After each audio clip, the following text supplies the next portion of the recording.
Si usted tiene su Biblia por ahí, segundo libro de los Reyes, capítulo 6, en el versículo 24,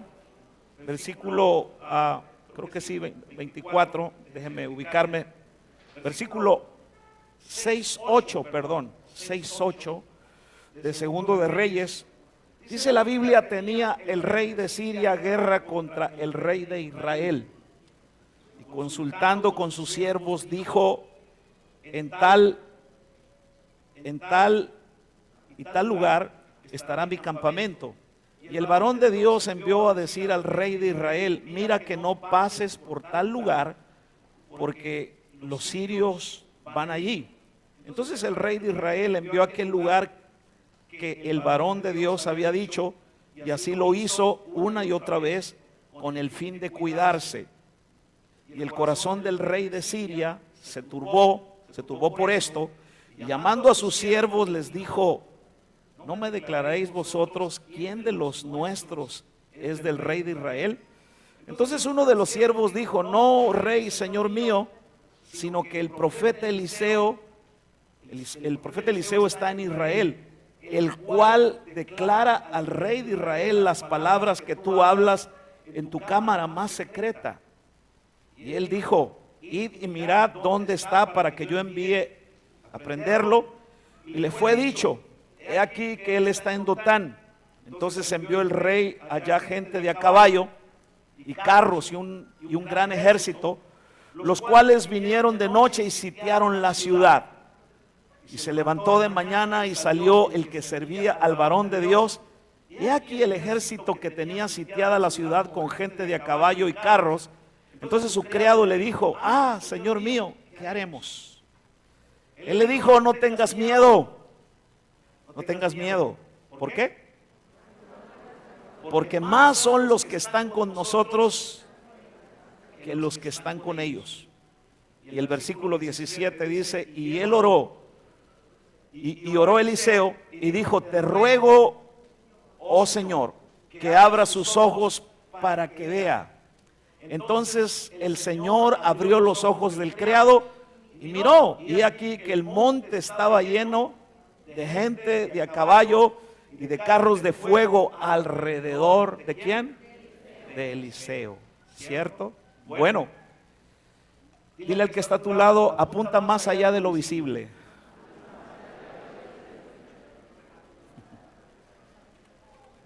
Qué interesante palabra, ¿no? La que dice Eliseo. El criado salió a hacer las cosas del día y se encuentra con que el rey de Siria había mandado sus ejércitos para llevar preso a Eliseo, y Eliseo estaba quitado de la pena dentro de su cabaña, ¿sí? De su casa de campaña. Entonces el siervo entra asustado y dice: mira, estamos sitiados, nos van a llevar presos. Y Eliseo, quitado de la pena, paréceme verlo así con las manos en su cabeza, acostado, diciendo: no te preocupes, más son los que están con nosotros que los que están con ellos. ¿Qué hacemos nosotros como creyentes en la palabra, como creyentes en un Dios al que no vemos con nuestros ojos naturales, pero sabemos que es real nuestro Dios? Amén. ¿Sí? ¿Qué es lo que hacemos nosotros en los conflictos de la vida, en tiempos difíciles, en enfermedades?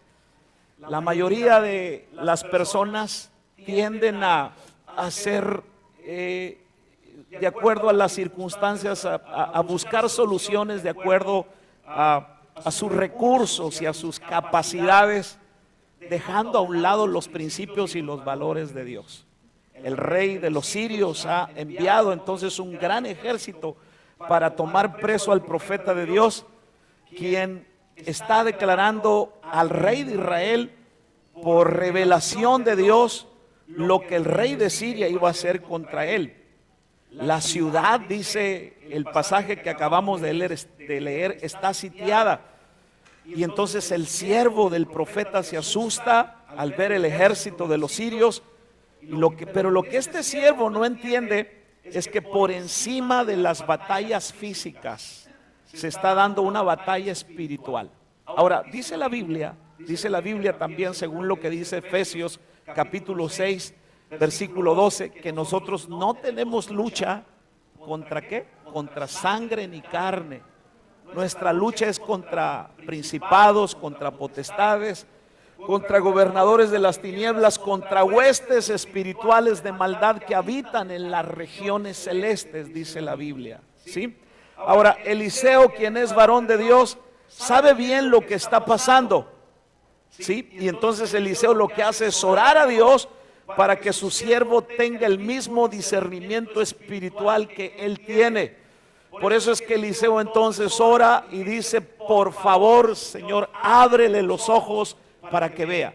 No es que el siervo de Eliseo estaba ciego físicamente, es que Eliseo estaba hablando de la visión espiritual, ¿cierto? Entonces lo que Eliseo estaba orando, que los ojos espirituales de el siervo se abrieran, para que entonces este siervo pudiera ver lo que Eliseo estaba viendo. ¿Qué es lo que Eliseo estaba viendo?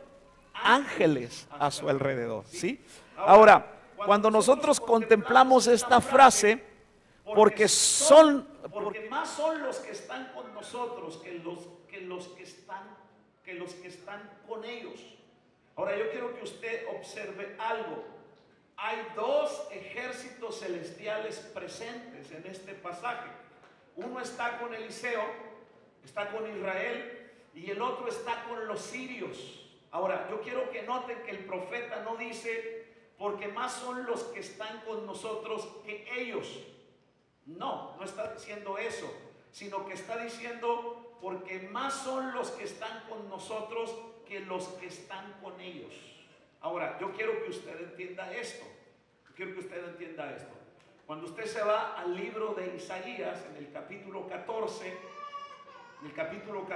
del versículo 12 en adelante, y se va también al libro del profeta Ezequiel, entonces usted ahí ve la rebelión de Luzbel, dice la Biblia.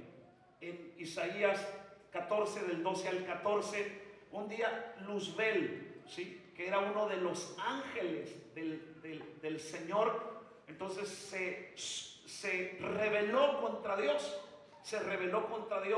Porque dijo en su corazón que él podía ser como Dios y quería sentarse en el trono de Dios, dice la Escritura. Y a causa de su altanería, a causa de su orgullo, entonces luego se convierte en lo que nosotros ahora conocemos como Satanás, como diablo, y como ¿qué más? Como el chanclas, no, ¿verdad? ¿Cierto? Como Don Sata, no, ese tampoco, ¿verdad? Nomás esos dos. Entonces dice la Biblia que él se rebeló. Pero cuando usted se va a Apocalipsis capítulo 12, versículo 4, dice que ese personaje no se vino solo, pues comenzó a hacer una labor de convencimiento con los demás ángeles. Y Apocalipsis 12, 4 nos enseña que en su rebelión, ¿sí?, Satanás arrastró consigo la tercera parte de los ángeles. ¿La tercera parte de qué? De los ángeles. Dice: y su cola arrastraba la tercera parte de las estrellas del cielo, se refiere a los ángeles, y los arrojó sobre la tierra. Son lo que nosotros ahora conocemos como demonios. Es decir, que 2/3 partes permanecieron fieles a Dios, y más son los que están con nosotros. Eso es lo que está diciendo Eliseo. Más son los que están con nosotros que los que están con ellos. ¿Quiénes son los que están con ellos? Los que Satanás arrastró en su rebelión, ¿cierto? ¿Está aquí conmigo? Ahora, yo quería explicarle esto para que usted entienda lo que es el mundo espiritual, porque de eso es lo que vamos a hablar ahora, ¿sí? No se trata de lo físico. ¿Qué es lo que usted hace cuando tiene un conflicto? ¿Qué es lo que usted hace cuando tiene un problema X, como se llame, que no le encuentra una solución? Es cierto que usted podrá tener recursos económicos, podrá tener capacidad intelectual a lo mejor para resolver un conflicto, un problema, pero lo primero que usted tiene que hacer como creyente es, hermano, ir a lo espiritual. ¿Por qué me está sucediendo esto? ¿Por qué esta situación no cambia? ¿Qué hay detrás de esto? Usted primero tiene que doblar sus rodillas y usted gana más de esa manera que de la otra forma. ¿Cuántos me están escuchando? Ahora, yo como pastor, desde antes de ser pastor, desde que me convertí a Jesús, y he empezado a leer las escrituras y he comenzado a experimentar a Dios y los caminos del Señor, y muchas veces tener batallas que se me hacen difíciles de superar, tentaciones que parece que no voy a salir de ellas, pero que al final del día, o como le quiera llamar, pues salimos adelante, doblando nuestras rodillas, clamando al Señor, buscando la presencia del Señor. Entonces yo vivo convencido, o yo vivo con la convicción de que todo lo natural, todo lo que te sucede en el mundo natural debe someterse a lo espiritual. Hay dos mundos, el mundo físico y el mundo espiritual. Y en el mundo espiritual está el reino de Dios y está el reino ¿de quién? De Satanás. Ahora, creo que cuando estoy atravesando una situación y que yo oro a Dios, entonces lo espiritual gobierna sobre lo natural. Tengo la convicción de que todo lo que la Biblia dice, aunque es espiritual, gobierna sobre toda ley natural. Creo que el dolor que puedo estar pasando en lo natural no sobrepasa ni es mayor que mi alabanza, que es espiritual. Por eso en este día es que yo quiero que aprendamos a entender las victorias de Dios. Por eso yo le dije al principio como tema, apunta ¿a qué? A lo invisible antes que a lo natural. Ahora, por eso es que este día quiero que aprendamos a entender las victorias de Dios, porque muchas veces nos enfocamos demasiado en lo natural y no accedemos a las armas y a las herramientas espirituales para ver los resultados en el mundo natural. Entonces andamos llorando, nos andamos quejando, nos andamos lamentando por la situación que estamos pasando. Estamos diciendo, es difícil que yo pueda seguir adelante, no creo que yo pueda superar esta tentación, no creo que yo pueda superar esta prueba. Y cuando uno tiene ese pensamiento, entonces uno fácilmente va a caer, porque entonces uno no ha echado mano del recurso o de las armas espirituales que Dios nos ha otorgado. Ahora, una de las cosas en las que nosotros podemos quedar confundidos en cuanto a las victorias de Dios es el de no entender que Él está más interesado, atención, está más interesado en la formación de nuestro carácter. ¿Sí? ¿Está interesado en qué? Sí. Uno quisiera muchas veces, cuando está pasando por una etapa difícil, que está pasando por confrontaciones, que está pasando por cosas que tienen que ver con tu persona, que tienes que mejorar, uno quisiera no pasar por eso y que Dios como que tuviera una varita mágica en la mano y entonces te sacara del problema y de la situación que tú estás pasando para no sufrir y no estar batallando en eso. Pero ¿cuántas veces Dios te deja pasar por un problema personal, por una situación adversa, por un desempleo, por una enfermedad, por un problema matrimonial? No es que Dios no está contigo, no es que Dios no te ame, no es que Dios se ha olvidado de ti, no, es que Dios te está procesando porque quiere tratar con tu carácter. ¿Cuántos dicen amén? Ese es el propósito de Dios, tratar con nuestro carácter. Que muchas veces nosotros queremos tener un cristianismo cómodo, ¿sí? De comodidad, donde no padezcamos situaciones adversas, donde no haya pruebas, donde todo esté bien, donde tengamos puras buenas noticias, donde no haya enfermedades, donde no haya un asunto de divorcio y desempleo, y que la economía no se nos venga abajo, y que nunca se nos descomponga el carro, y que nunca nos roben. Uno quisiera vivir de esa manera. ¿Cuántos quisieran vivir así? Pero no. Discúlpeme, pero no. ¿Sí? Disculpe, pero no. No es así, ¿cierto? Entonces, Dios muchas veces está más interesado en la formación de nuestro carácter que en nuestra comodidad. Que Dios no ve la bendición desde una perspectiva natural, sino que Dios ve la bendición desde una perspectiva espiritual primero. Porque imagínese usted que está pidiendo economía. Porque la mayoría de ustedes, aunque no me levanten la mano, yo sé que sí. Señor, bendíceme por favor, con los dólares que le quitaron al Chapo, dámelos a mí por favor, Señor.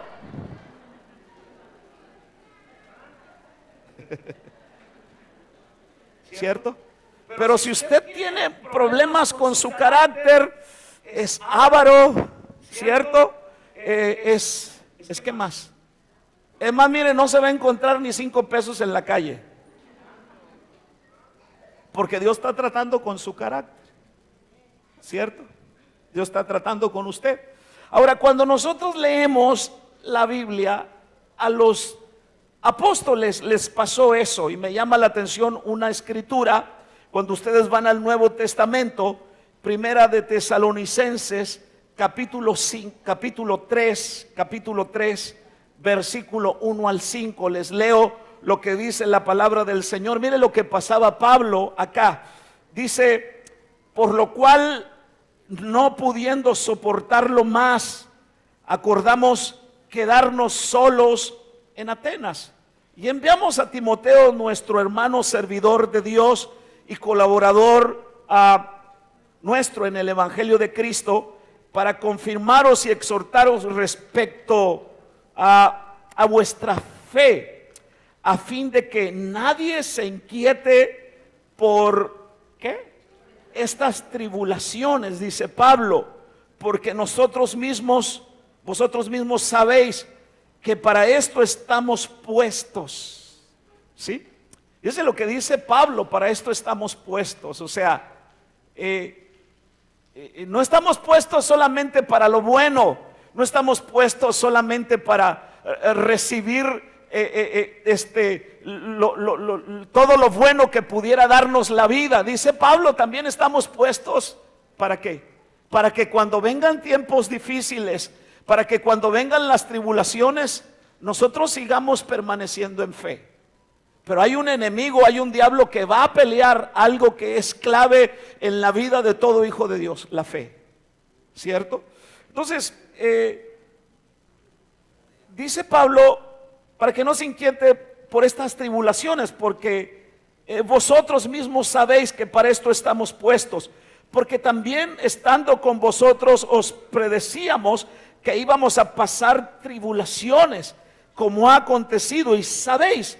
Por lo cual también yo, no pudiendo soportar más, envié para informarme de vuestra fe, no sea que os hubiese tentado el tentador y que nuestro trabajo ¿qué? Resulte en vano, dice Pablo. ¿Me están siguiendo con la lectura de la palabra del Señor? Entonces, mis hermanos, el apóstol Pablo le explica a los tesalonicenses, porque están en un tiempo de lucha, y les explica que sus batallas, sus conflictos y sus luchas físicas fueron provocadas por el tentador, según lo que estamos leyendo, para afectar algo en su vida.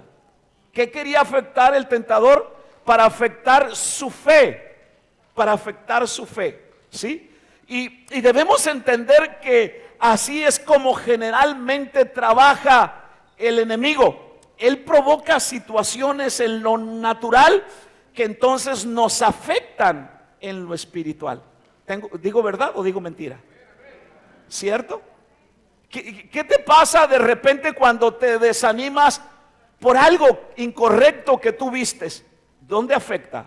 En lo espiritual. Porque entonces tú ya no quieres orar, tú ya comienzas a cuestionar si vas a la célula. Dices, no tiene caso. Si vienes a la iglesia, te comienzas a argumentar. ¿Dónde está atacando el tentador entonces? En tu fe. La fe es el fundamento de todo lo que nosotros hacemos, de todo lo que nosotros somos. No solamente lo que hacemos aquí cuando llegamos a esta casa para adorar, para cantar. Llegamos aquí para levantar las manos y para adorar. Y cierto que a muchos de los que llegan aquí por primera vez, tan acostumbrados a la iglesia tradicional, entonces llegan aquí y no encuentran ninguna imagen, se les hace extraño, se les hace fuera de contexto, que no haya nada de esto. Y es que todo lo que nosotros hacemos aquí lo hacemos en fe, por lo que dice la palabra del Señor. ¿Cuántos dicen amén por eso? Y cuando tú estás creciendo en fe, entonces hay un enemigo que va a atacar esa fe que te está llevando a creer en ese Dios sobrenatural, en ese Dios todopoderoso. ¿Cuántos me escuchan? Por eso el apóstol Pablo entonces nos mostró cómo su situación natural, cómo su situación física vino como consecuencia de la lucha espiritual, de la lucha invisible que estaba sucediendo, según lo que acabamos de leer. Por eso entonces debemos entender que nuestras batallas, escuche, nuestras batallas no se pelean en lo natural y lo visible. Cuando tú tengas un conflicto, cuando tú tengas un problema en lo natural, primero que ver lo que está pasando ahí, entonces tienes que ver lo espiritual. ¿Cómo yo aprendí esta situación? Por la Biblia, por lo que dice la Biblia. Pero la experiencia me ha enseñado bastante como cristiano y como pastor. Un día yo estaba predicando en un lugar, en una ciudad, y cuando yo terminé de predicar, entonces el pastor que me invitó a predicar me dijo, te invito a los tacos. Y fuimos a los tacos y fuimos a una carreta a comer tacos. Entonces llegamos, nos sentamos, el taquero está dándole vuelta a la carne. Usted sabe todo este asunto, le voy a sacar hambre ahorita. Y entonces había un espacio muy pequeño. Cuando nos sirve el taquero, de repente llega un hombre drogado. Y el hombre me dice, como con mucha violencia, el hombre me dice, hazte para allá. Y cuando él me dijo, hazte para allá, a mí se me hirvió la sangre. ¿Ah? Me hirvió la sangre. Y entonces el pastor me dijo, que conocía mi pasado, el pastor me dijo, es que no conoce como tú eras, ¿verdad? Entonces el Espíritu Santo me dijo, Él no conoce como tú eras, pero el que trae dentro de sí te conoce. Cuando el Espíritu Santo me dijo eso, siéntese, le dije. Siéntese.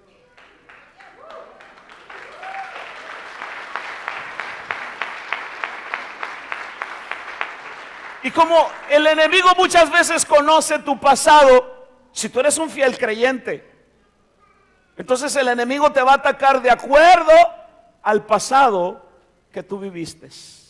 ¿Cierto? Eso es lo que va a suceder.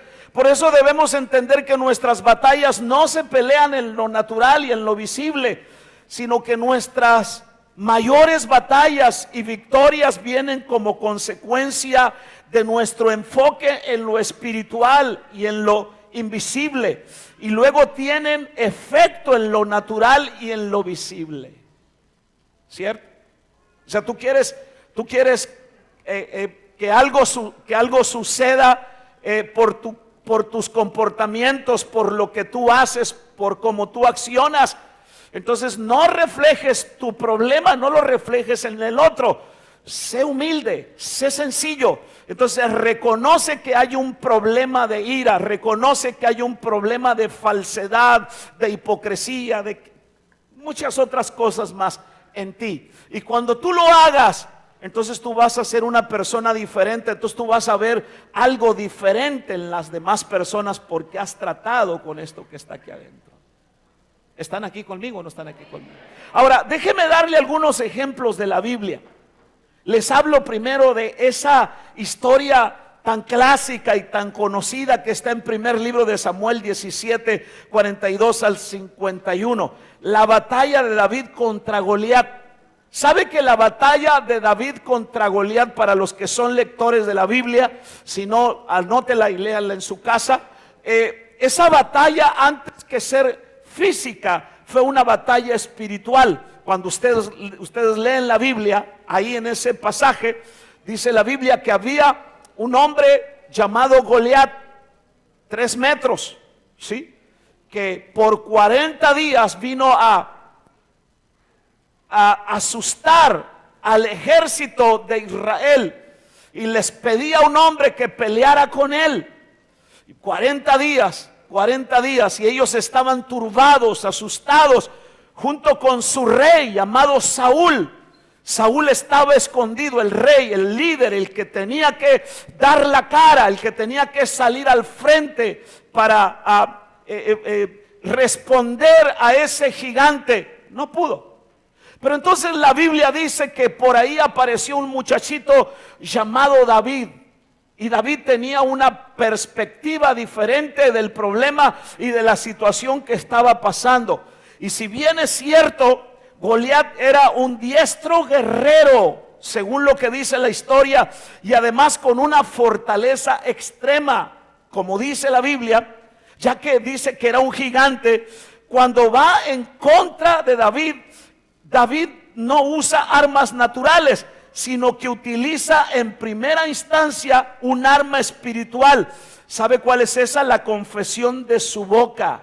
Antes de eso, Goliat también hace esto, la confesión de su boca. Maldice a David por sus dioses. ¿Sí? Ahora yo quiero que usted lea conmigo la Biblia. ¿Sí? Vaya conmigo a Primera de Samuel, capítulo 17, por favor. Primer libro de Samuel, capítulo 17, versículo 42.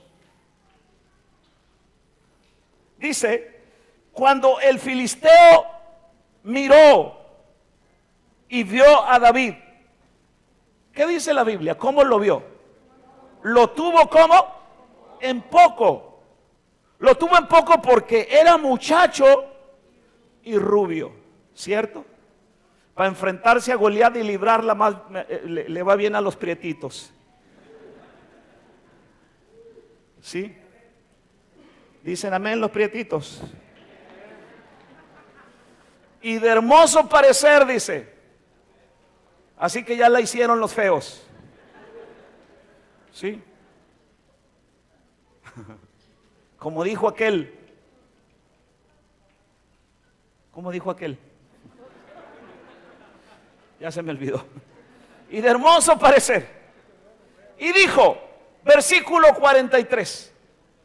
Está hablando Goliat. Y dijo el filisteo David: ¿soy yo perro para que vengas a mí con palos? Y maldijo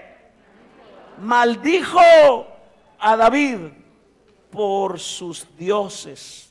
Dijo luego el filisteo a David: ven a mí y daré tu carne a las aves del cielo y a las bestias del campo.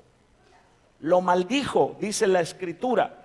Ahora, ¿qué vemos acá? Que Goliat subestima a David por su delicado parecer, porque era un muchacho rubio, por como David parecía. Entonces lo menosprecia. Esto tiene que ver con la vista natural.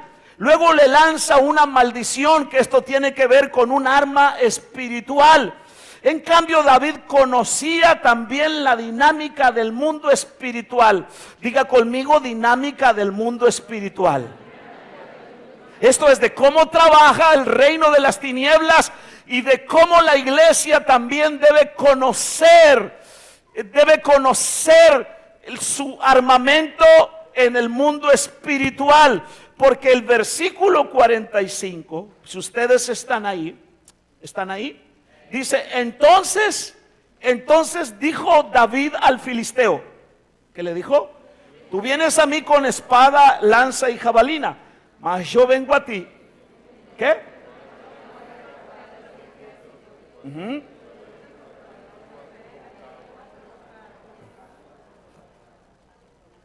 Entonces David comienza a decirle cómo es que va a pelear con él. David no se dejó llevar por lo que veía naturalmente, es decir, la corpulencia y las armas naturales del gigante.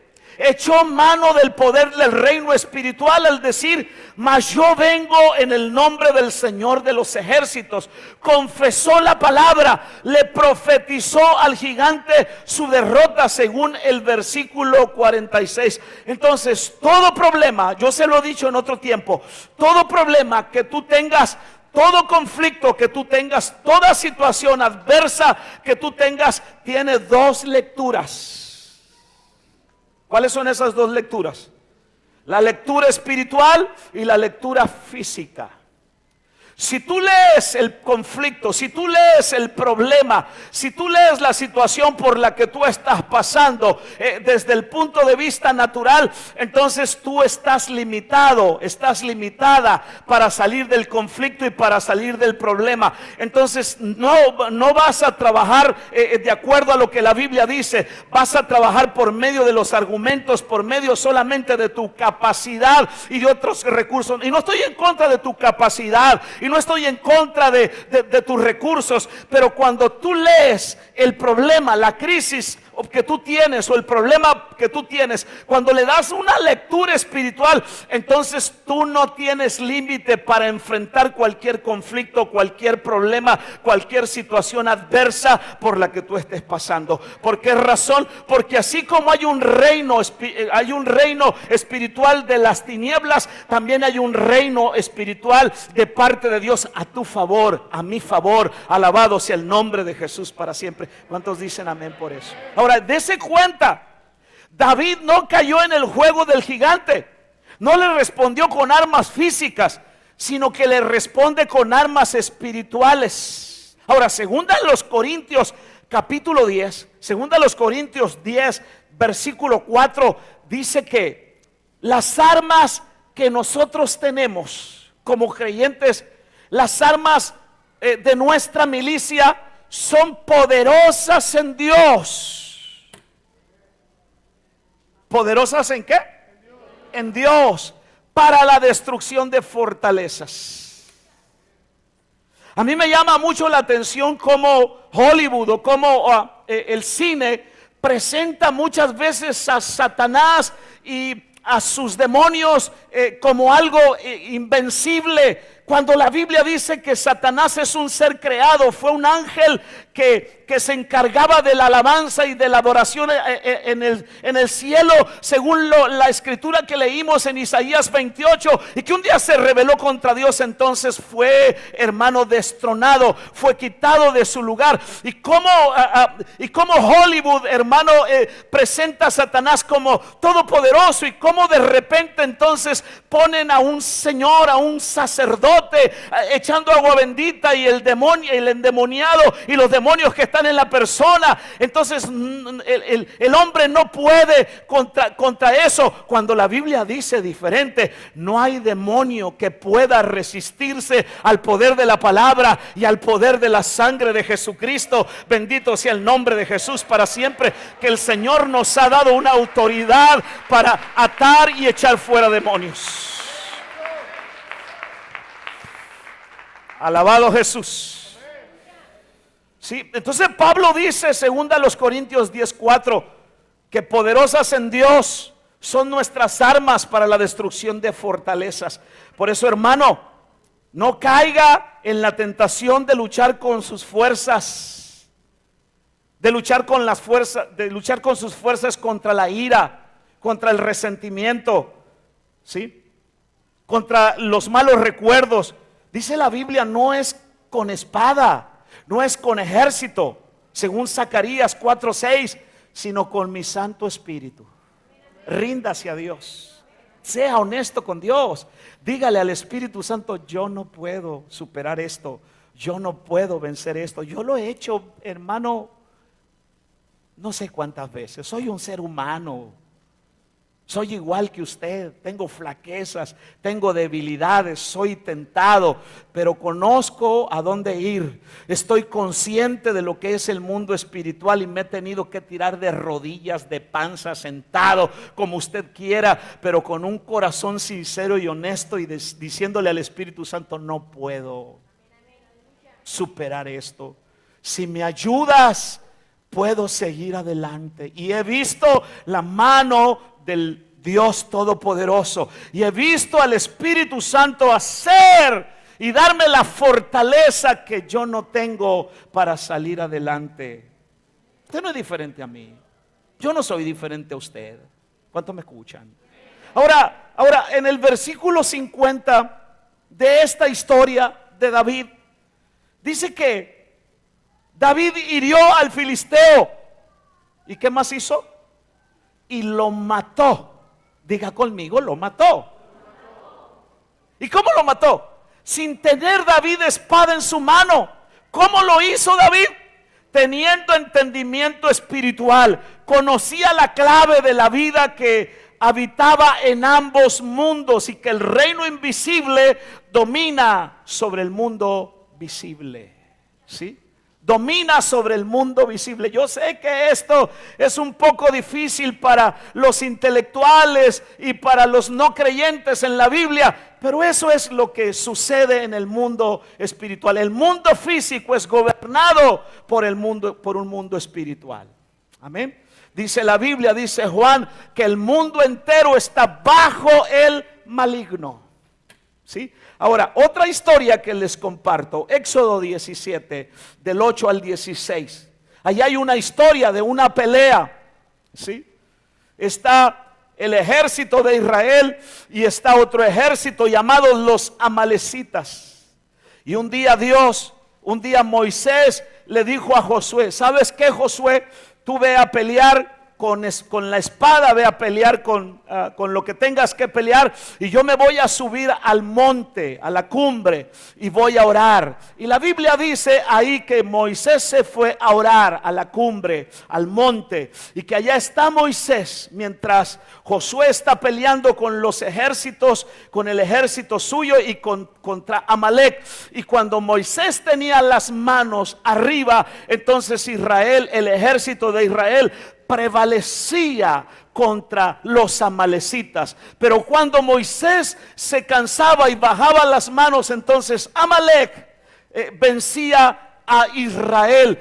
Y entonces la Biblia dice que fueron dos hombres, Hur y Aarón, y pusieron una piedra y sentaron a Moisés y le levantaron las manos, y que entonces cuando Moisés mantuvo sus manos en alto, Israel ganó la batalla en contra de los amalecitas. ¿Qué es esto? Esto se llama guerra espiritual. Esto se llama que hay dos mundos, ¿cierto? Y que la intercesión y que el clamor te ayuda, hermano y hermana, a vencer muchas de tus batallas que humanamente hablando, que cualquier tentación que humanamente tú no puedes superar, lo superas cuando tú te humillas y cuando tú comienzas a buscar el rostro del Señor. ¿Cuántos dicen amén por eso? Cuando nos vamos al Nuevo Testamento, hay una historia algunas historias le voy a mencionar. Marcos capítulo 5, versículo 21 al 34. Vemos en esa historia la condición de una mujer llamada en esa historia la mujer enferma de flujo de sangre. Y vemos que su condición de salud se manifiesta de forma natural, de forma física, porque esta mujer tenía muchos años enferma con flujo de sangre. Por mucho tiempo ella buscó y no encontró una solución.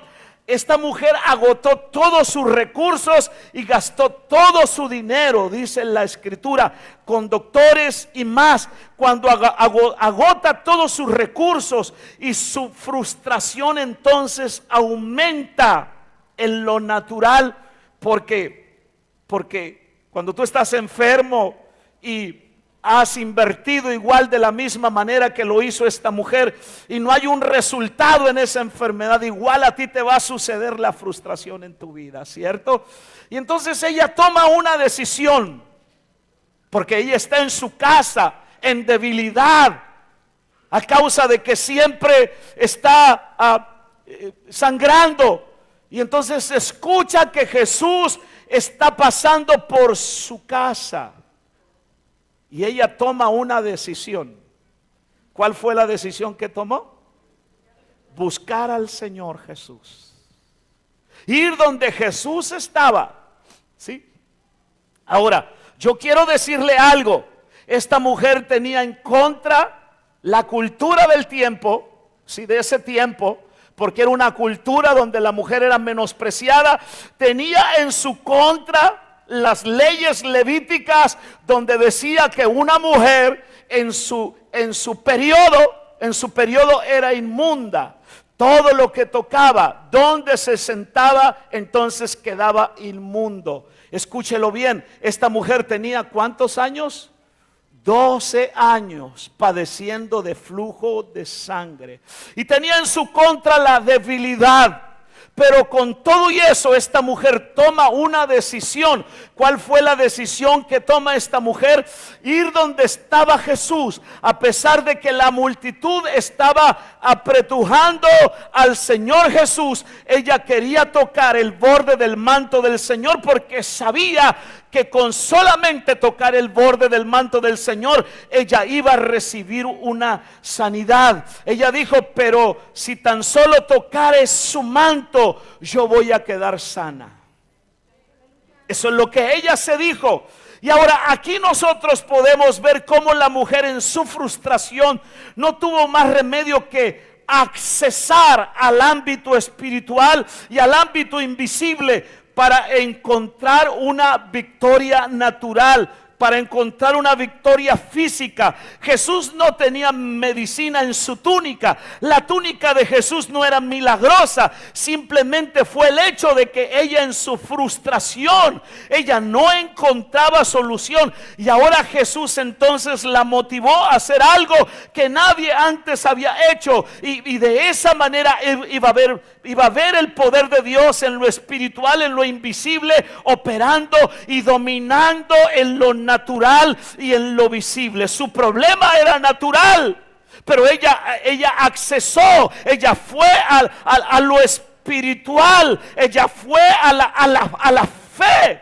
Porque eso está en el ámbito espiritual, la fe. Porque si tú argumentas, porque si tú cuestionas lo que dice la palabra, lo que se predica, entonces tú tienes un problema con la fe.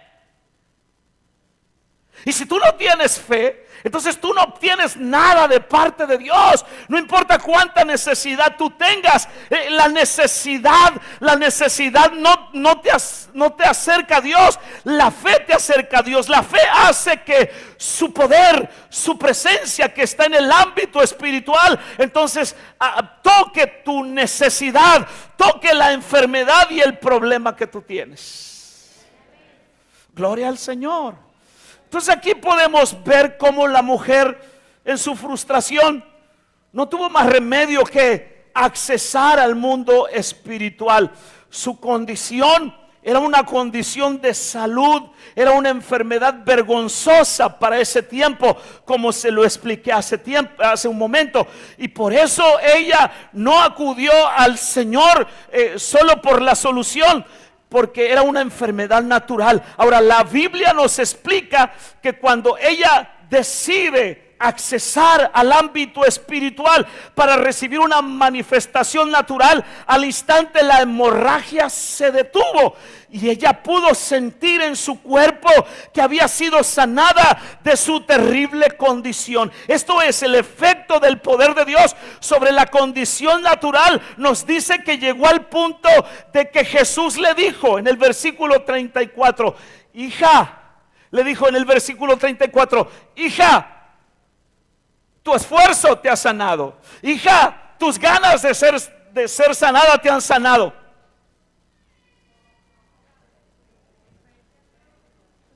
No, y aquí yo quiero que usted ponga atención. ¿Ah? ¿Qué dijo? Hija, tu fe te ha sanado. Tu fe te ha sanado. ¿Sí? Mire lo que dice Hebreos capítulo 11, versículo 6. Hebreos 11, versículo 6. Mire lo que dice la palabra del Señor ahí. ¿Qué dice?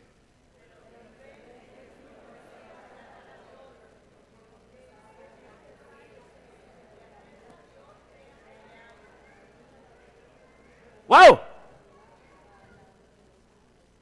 O sea, yo no puedo obtener nada de Dios. ¿Sin qué? Sin fe. Y cuando ustedes se van al versículo 1, que la mayoría de los que están aquí conoce, dice lo que es la fe. Es pues, ¿qué? La fe. La certeza. ¿De qué?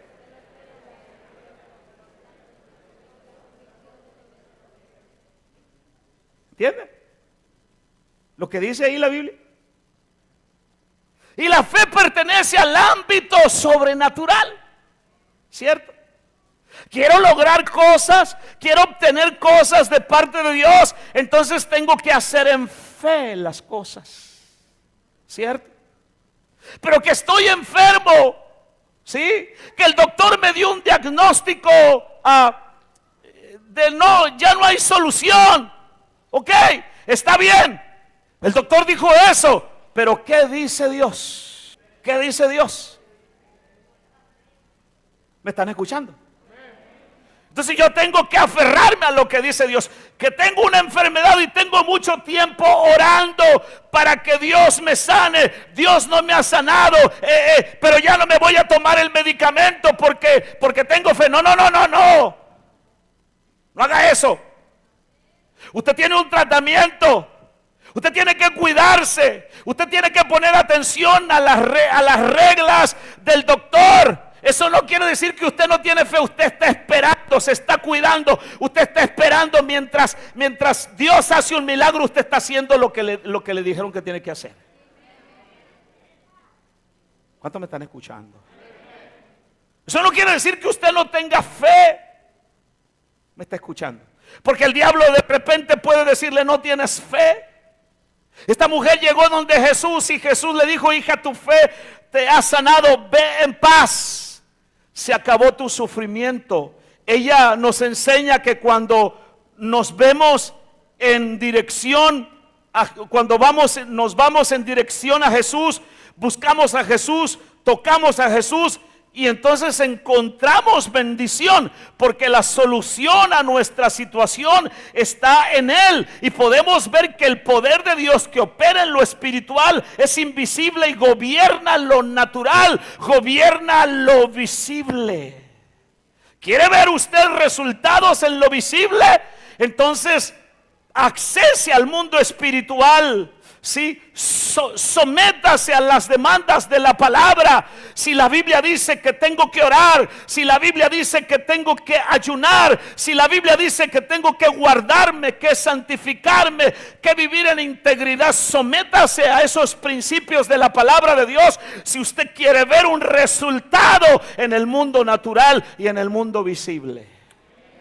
Gloria al Señor, porque en muchas ocasiones buscamos hacer las cosas a nuestra manera, aún sabiendo que no funcionan, aún sabiendo que pueden producir dolor en nosotros o en otros, nos empeñamos en seguir haciendo las cosas de la forma que nos traerán solución según nosotros, y lo único que hacemos entonces es seguir viviendo en la frustración, porque esta mujer hasta antes de oír de Jesús vivía en una frustración. Esta mujer hasta antes de escuchar de Jesús vivía en un fracaso, en un lamento, en una situación de dolor físico por 12 años. Pero cuando esta mujer entiende que hay que acercarse a Jesús, entonces su situación cambió. Y no es diferente contigo, y no es diferente conmigo. Quiero una solución a mi crisis, quiero una solución a mi problema. Tengo que acercarme a Jesús de acuerdo a lo que dice la palabra del Señor. ¿Cuántos alaban su nombre en esta hora? Ahora, se tardó.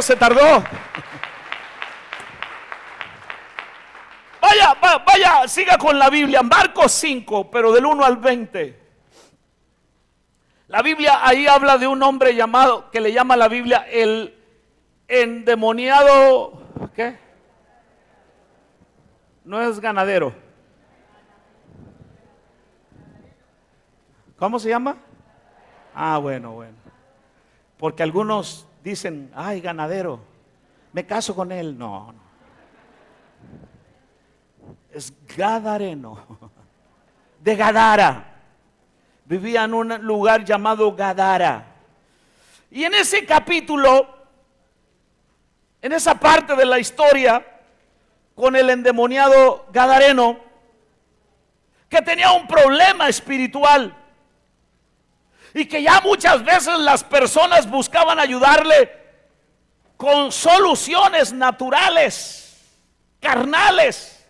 Como dice el versículo 3, que lo ataban con cadenas, que lo ataban con grilletes, ¿sí? Y de esa manera ellos trataban de solucionar de una forma física y natural aquello que era un problema invisible, aquello que era un problema espiritual. Y este hombre, aún estando en su condición, nos dice el versículo 6 y el versículo 7 que cuando Jesús todavía estaba a cierta distancia después de que bajó de la barca, el hombre lo vio y el hombre corrió a su encuentro y se inclinó delante de él. Y el versículo 7 dice, dando un alarido, gritó, ¿sí? ¿Por qué te entrometes conmigo, Jesús, Hijo del Dios Altísimo? En el nombre de Dios te suplico que no me tortures, que no me atormentes. Ahora, ¿por qué él corrió al encuentro de Jesús y se inclinó y se refirió a Jesús como el Hijo del Dios Altísimo? Porque la condición en la que él se encontraba no era física. La condición en la que él se encontraba era espiritual. Y aún los espíritus que le atormentaban reconocían la autoridad de Jesús. Como sigue sucediendo en este tiempo. Esa historia no es una historia interesante, bonita y que sirva para una película. No. Nos está hablando de la realidad del mundo espiritual, de cómo trabaja el mundo espiritual en las personas. Que cuando Jesús le pregunta al muchacho, ¿cómo te llamas? No le dijo, me llamo Juan, me llamo Pedro. Le dijo, Legión me llamo, porque quien estaba respondiendo eran los demonios que estaban dentro de él. ¿Cuántos me escuchan? ¿Cuántos están aquí? ¿Sí? Ahora, es importante que entendamos que los espíritus, los demonios, y que aún el mismo diablo reconoce la autoridad que hay en el nombre de Jesús. ¿Saben eso? ¿Saben eso? Los demonios reconocen el nombre de Jesús. Es importante entender que cuando usted está lidiando con un hijo, está lidiando con un esposo, con una esposa, con una persona que está atada espiritualmente, ellos no disfrutan estar en esa condición. Ellos no quieren estar atados. Por eso es que se necesita que alguien interceda, que alguien pelee y que alguien haga guerra espiritual por ellos. Imagínese usted que si la gente no entiende la condición porque no la entendían, o que usted no entienda la condición espiritual en la que muchas veces está el hijo, está la hija, entonces va a andar con la escoba en la mano dándole de palos y pórtate bien. No se trata de eso. ¿Cuánto me escuchan? Debemos conocer el mundo espiritual. Debemos conocer cómo trabajan los demonios. Debemos conocer cómo trabaja el reino de las tinieblas. El diablo te odia hasta la médula, amigo y amiga que me escucha. Te odia hasta la médula. ¿Y sabe por qué te odia? Porque no pudo lograr, no pudo lograr hacer que el Cristo crucificado en la cruz y bajado a la tumba por 3 días quedara ahí, sino que resucitó, se levantó al tercer día y que ahora está sentado a la diestra del Padre. Alabado sea su nombre para siempre, intercediendo por nosotros, sus hijos. Bendito sea su nombre para siempre. Esa es la evidencia más clara del cristianismo, la resurrección de Cristo.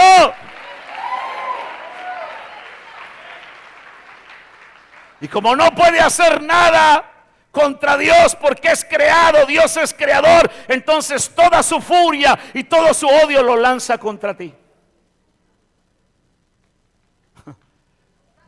¿Cuántos están aquí? Esa es la realidad. Por esa razón es que tú debes conocer el mundo espiritual y saber que tienes armas espirituales poderosas en Dios para la destrucción de fortalezas, que cuando se levantan contra ti las huestes de maldad, que se levantan contra ti los principados y las potestades en contra de tu familia, saber que hay un Dios todopoderoso y que quites de tu imaginación lo que Hollywood nos ha traído a través del cine y a través de las películas y de la televisión de terror, que Dios no puede hacer nada, que el diablo es poderoso y va a deshacer a tu familia. Eso no es verdad. La Biblia dice de manera diferente. La Biblia dice: todo lo puedo en Cristo que me fortalece. No hay diablo, no hay demonio que pueda contra el Dios todopoderoso y contra su iglesia lavada y redimida con la sangre de Cristo.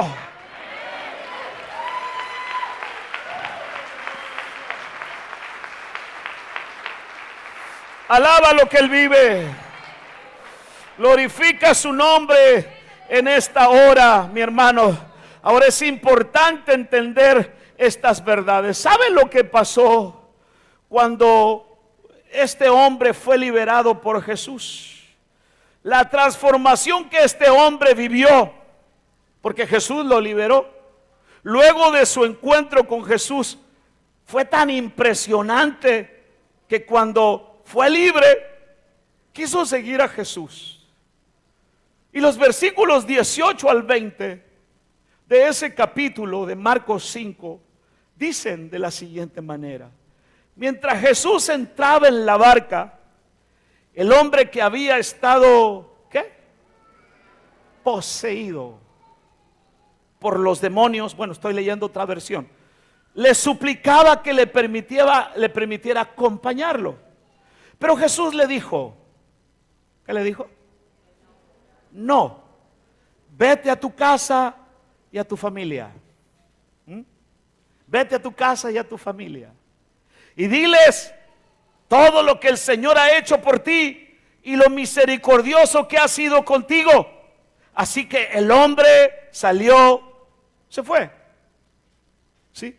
Pero en el versículo, ¿qué? El versículo 20 dice que se fue, ¿a dónde? A Decápolis. A Decápolis. ¿Y sabe lo que significa Decápolis? Decápolis significa 10 ciudades. Diga conmigo, 10 ciudades. Wow. 10 ciudades. Entonces el hombre comenzó a testificar, a hablar a 10 ciudades acerca de la situación en la que estaba y de lo que Jesús había hecho. Hermano, ya no te pido que le hables a 10 ciudades, háblale a uno de Perdiz.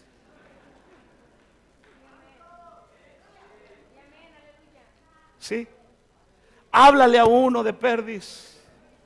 De Perdiz, que tu vecino sepa que te ha sucedido un cambio, una transformación poderosa de parte del Señor. Que tu vecino de Perdido sepa que vienes a dormirte a la iglesia, hombre.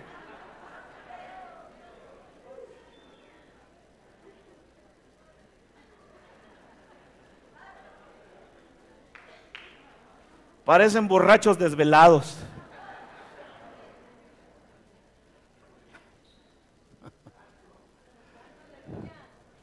Cristo le ama. Y también yo. Se fue a Decápolis a predicar, a compartirle a los demás, ¿cierto? A hablarle a los demás. Yo estaba endemoniado, y el mío había una legión de demonios. Parece que se lo dije hace unos días. Eso era como el ejército, el ejército romano. Una legión eran 6,000 soldados. 6,000 soldados. Imagínense, 6,000 soldados. ¿Cómo es que la gente puede soportar, hermano, todo eso y resistir el evangelio? ¿Y cómo es que la gente puede argumentarse contra la iglesia y decir, no, yo no, eso no es para mí, yo aquí?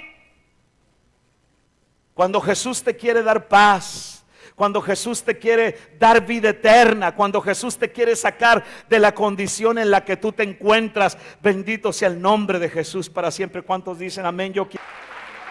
Alábale que Él vive. Alábale que Él vive.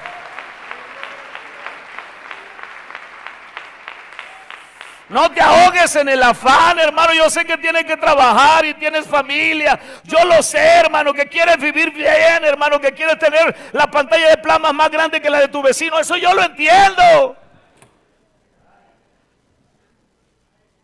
Pero ¿por qué te desvías, hermano?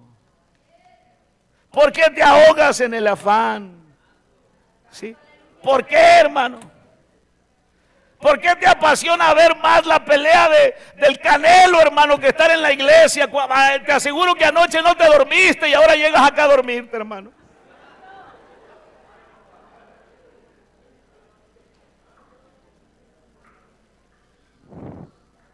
Sí. Dile al que está a tu lado, pedazo de bendición. Te están hablando a ti, dile.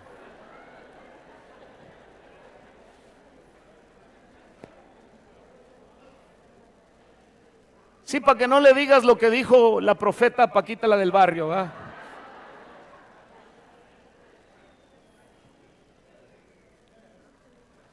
Mejor dile lo que dice el pastor.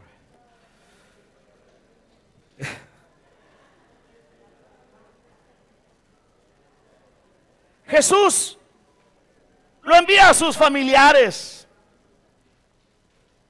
porque solo sus familiares podrían reconocer en lo natural la transformación que se había hecho en lo espiritual. Ellos tendrían la evidencia visible de la obra que se realizó en lo visible, hermano, ¿cierto? Ellos dirían, es cierto. Ellos pueden decir de ti, es cierto, era borracho, es cierto, era adicto, es cierto, vivía en depresión, es cierto, tenía cáncer, es cierto, vivió en una situación deplorable, llena de conflictos y matrimoniales, pero ahora ya no vive así. Ahora lo veo en paz, ahora lo veo quieto, ahora se oían gritos y pleitos en la casa, ahora se escucha que es que pura alabanza y pura adoración. Es que ha habido una transformación interna en tu vida y en tu corazón. corazón, y los demás ven en lo visible lo que ha sucedido en lo invisible, en lo interior. Alabado sea el nombre de Jesús para siempre. Antes te creían cuerdo, ahora te creen loco. Es cierto, eres un loco, pero no un loco de este mundo, eres un loco por Cristo.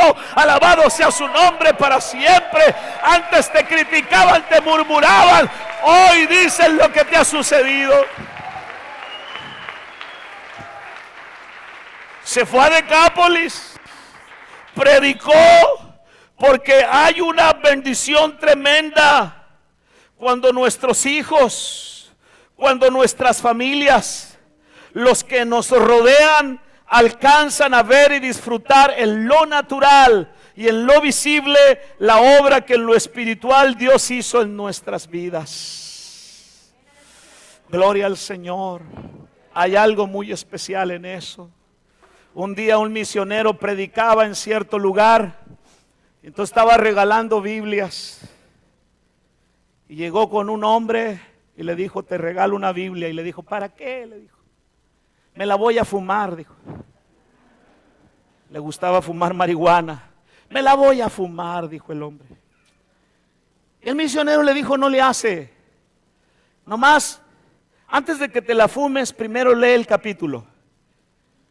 Ok, le dijo: te lo prometo. Así pasó. Dice la historia que los años pasaron,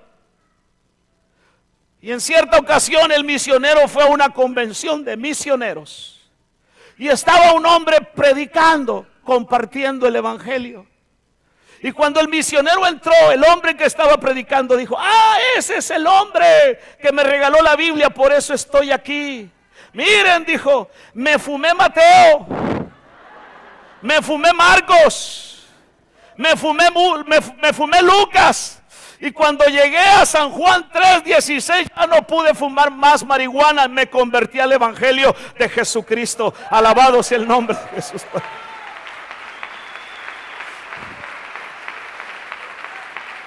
Se fumó todos los evangelios, pero en un momento determinado se tuvo que convertir a Cristo. ¿Por qué razón?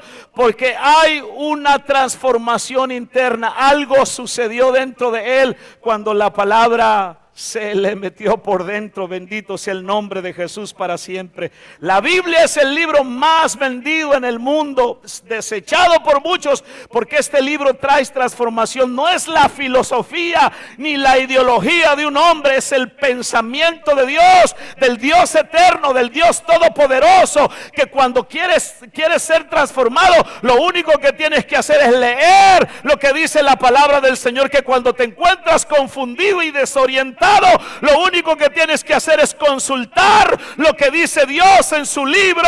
Bendito sea su nombre para siempre, y tu vida cambia, porque cambia. No importa quién tú seas, no importa tu posición social, no importa cómo te llames, este libro que se llama Biblia te va a cambiar, porque te va a cambiar de ser un adicto, de ser un perdedor, de ser un fracasado y frustrado.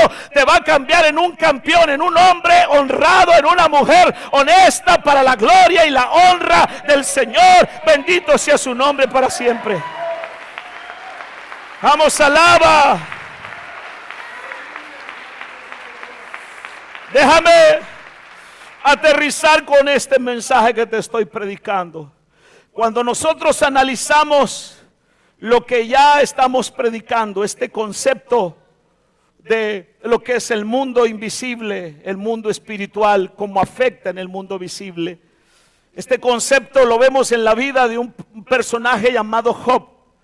Y ahí nos damos cuenta que Job fue un hombre que tenía familia, hijos, ganado, dice la Biblia, tenía riquezas, tenía salud, y todo lo que tenía, el diablo hizo, le afectó en lo natural. Todo eso se fue de él. Por eso Job perdió todas sus riquezas, perdió su estabilidad, perdió a sus hijos, perdió su salud. Lo perdió todo en lo natural y en lo visible. Lo visible y lo natural quedó afectado. Pero lo que Job nunca perdió, Lo que nunca se afectó fue su integridad, fue su área espiritual, fue su fe, fue su devoción, fue su confianza en Dios, fue su amor por Dios.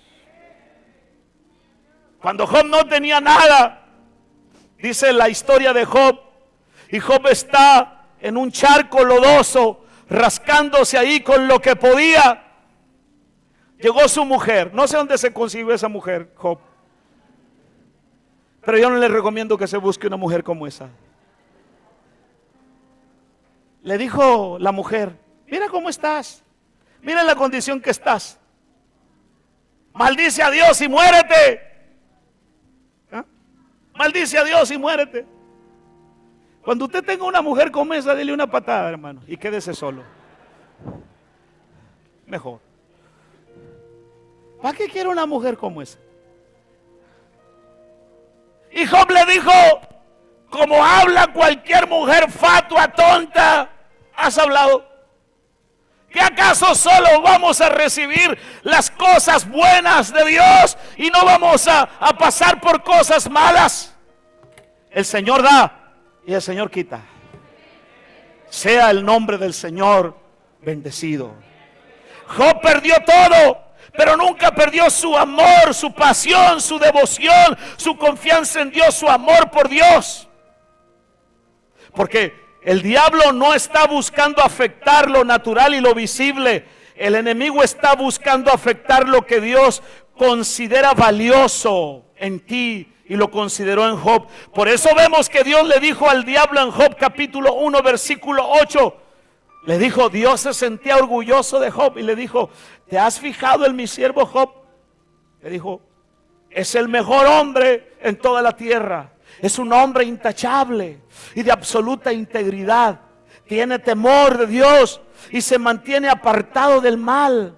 Y vemos en el versículo 9 al 11 que el diablo le dice a Dios que la razón por la que Job era intachable, la razón por la que era íntegro, era porque Dios le había rodeado de bendiciones en lo natural y lo visible. Y es por eso que Dios le da permiso al diablo para probarlo y quitarle todo a Job. ¿Sí? Ese que impresionante Job, ¿cierto? Hay algunos que están muy contentos y muy bendecidos cuando todo les va bien en la vida, pero se enferman de gripe y sienten que ya se están muriendo del COVID. Ay, me voy a morir. Ay, Dios no está conmigo. Ay, me van. ¿Cuánto me escuchan? Se levantan por la mañana, prenden su vehículo y no le echaron gasolina y están culpando a Dios. Ay, ¿por qué no me prende el carro? Dios, mira la situación. Pues échale gasolina en las noches. ¿Me escucha? Pero Job lo perdió todo. Perdió hijos, perdió ganado. No sé por qué no perdió a la esposa. Pero perdió todo. Yo estoy hablando de la esposa de Job. Si usted personaliza las cosas, ese no es mi problema. ¿Ah? Como dice el dicho, ¿no? Nadie sabe lo que hay en la olla más que el que le está meneando. Así que yo no me meto con usted. Yo sé lo que tengo. Y Job perdió todo, pero no perdió lo más valioso. Hermano, si en verdad usted está firme en Dios, se pueden llevar su casa, su carro, su perro, su perico, se pueden llevar todo, pero que no se roben su integridad, que no se roben su pasión por Dios, que no se roben su amor por Dios, que no se roben su testimonio, que no se roben su fe, que el diablo, el mundo espiritual, no le robe su fe, porque escúchelo bien, lo material puede regresar, el dinero va y viene, bueno, más va que viene, ¿verdad, hermano? Pero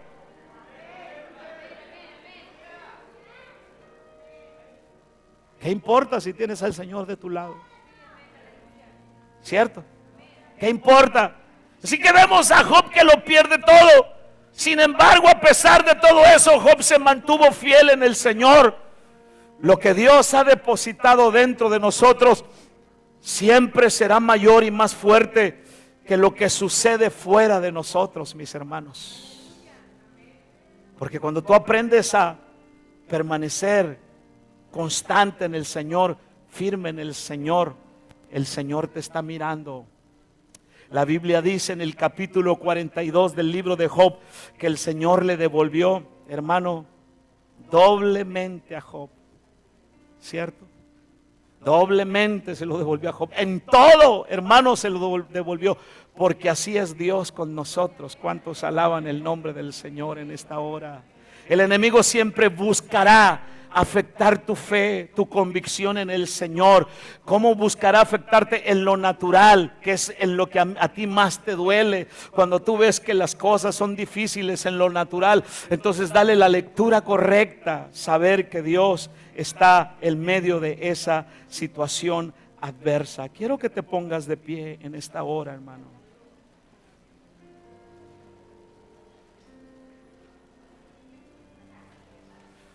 Y quiero decirle que en cada una de las ocasiones en las que hemos visto, Dios le dio la victoria a las personas. Y vimos algo en común. Lo que vimos en común es lo que fue hecho en ellos. Y lo que fue hecho en ellos fue primero en lo espiritual, en lo invisible. Pero las personas vieron la transformación en lo natural y en lo visible. Por eso tenemos que hablarle a uno más de lo que Dios ha hecho en nuestras vidas. ¿Cuántos dicen amén? Ve a tu Decápolis personal. Ve a tu familia y dile a tu familia lo que el Señor ha hecho contigo en tu vida y en tu corazón. Y